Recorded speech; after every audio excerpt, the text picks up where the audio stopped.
Hello again. Today we're going to be talking about what happened after God created the earth. There was still one more piece we haven't mentioned, which was what happened to God's perfect plan. He had this perfect world where everything was going to get along well, animals and people, and that animals wouldn't have to eat other animals. They'd be perfectly healthy just eating the plants that God provided. But there was a problem. The problem is that first of all, God made man. Now that may sound like a strange thing to say, but of all the creatures that God made, man was extra special. And God wanted him to be someone he could have fellowship with. And the man's name that he made was Adam.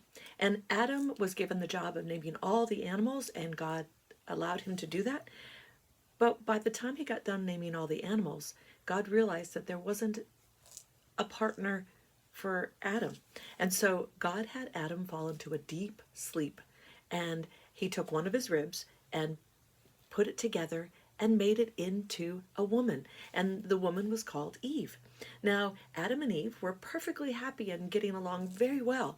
There was one thing that was sort of interesting about them that's different than now, is that at that time, they were so innocent that they, just like animals don't wear clothes, the people didn't wear clothes. And so Adam and Eve were happy to be that way. And as I said, they didn't know the difference between right and wrong. Just like if you saw a little baby running around without their clothes on, it's sort of silly, but it's okay, you know. But if you saw a grown-up running around with their clothes on, that's not okay. Because as we grow up, we know the difference between what's right and wrong. Adam and Eve didn't know the difference. And so God basically said, here is this beautiful garden called Eden.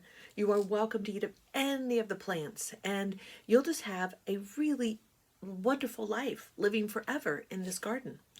But he said there are two trees in the middle of the garden, and you must not eat of the fruit of the trees. And one of them was the tree of the knowledge of good and evil. And he said, don't touch that one. The other one was the tree of life. And he said, don't go near that one either. Those are like off limits. Well, like what so often happens when we tell children, don't do something, that's exactly what they want to do. And that's what happened with Adam and Eve. In the garden, there was a serpent. Now, another word of serpent would be snake or a reptile. But there was, and he was known to be crafty or wily. And so what he said is, he went to Eve and said, did he really tell you you can't eat from this tree? Because if you eat of it, you're probably going to be pretty smart and know as much as he does. Well, Eve sort of thought about that and thought, I would sort of like that. And she went to the tree and thought it looked like it was delicious. And so she took one of the fruit of that tree of the knowledge of good and evil. She ate it. She decided it was pretty delicious. And then she handed it to Adam and said, here, you take it and eat too. And he did. Well, as you could guess, things started to change. And what happened was they realized, oh, we aren't wearing clothes. And so they went and they took some leaves and they put them together so they could make like clothes out of their leaves. And that afternoon, when God was walking through the garden, he asked and said, hey, where are you? And they were afraid. And so they hid from God. And God was like, wait a second, why are you hiding from me? And they go, well, because we're naked. And he goes, who told you that you're naked? And then he realized what had happened. Now, I have to tell you guys, God knew where they were all the time. God knew what had happened all the time.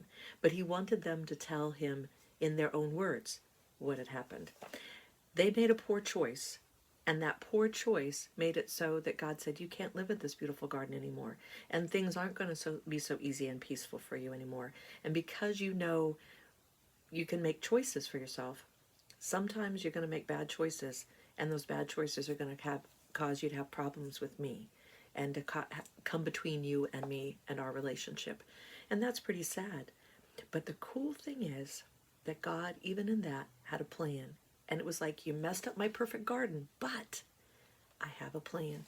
And that plan is something that we celebrate today on Easter. That all the way in the New Testament, God sent Jesus to be born as a baby in a manger, to grow up and live a life just like we do. And then when he was 33 years old, he died on the cross for things he didn't do. He was killed for things he didn't do. He died for all the things we do, because sin is anything we do that separates from God. Sometimes people will tell you there's little sins or there's big sins, but honestly, in God's eyes, they're all the same. They're the things that get between us and God. And when Jesus went to the cross, he took all of those things upon his heart. And I honestly believe that that's why Jesus died, was not from the physical things, which were terrible, but from the fact he died of a broken heart, knowing that he who was without sin had to carry the sins of all of us. But the good news is, and that's what we celebrate today, is that 3 days later, Jesus conquered death. He came back alive, and we can celebrate his resurrection today on Easter and know that even though we as people can mess up God's plan, God has a way to get us back with him, and that way is Jesus. That he is the way to learn about God and to be with him forever and ever. So, if we have Jesus in our hearts, we got it. We have those. It's just like I said, God's perfect plan can come around again. So, to help you remember those things, I gave you some construction paper. And on your construction paper, you can take the 3 pieces of brown, and those 2 of them can become a cross, and 1 of them could be the trunk of the tree to remind you of the difference. And then I gave you some pieces to put as leaves on your tree, so you can put that. And I also gave you some hearts. Now, I put my heart in the middle of my cross, but you can put your hearts wherever, because we need to realize that God loves us even when we mess up, and that he has a plan to get us back right with him, and that he always, always, always loves us. And for your snack today, I'm giving you something that I want to, just a real quick thing. A lot of people talk about that it was an apple that was the fruit of the tree of knowledge of truth. It wasn't. We don't know what kind of fruit it was, because that tree isn't around anymore. But apples are good for us, and we could remember, and if you notice, they're sort of shaped in a heart. And also, there's 3 pieces to this apple. There's the peel, and then there's the core, and then there's the part of the apple that we eat. And we can remember that God is perfect, and 3 is God's favorite number.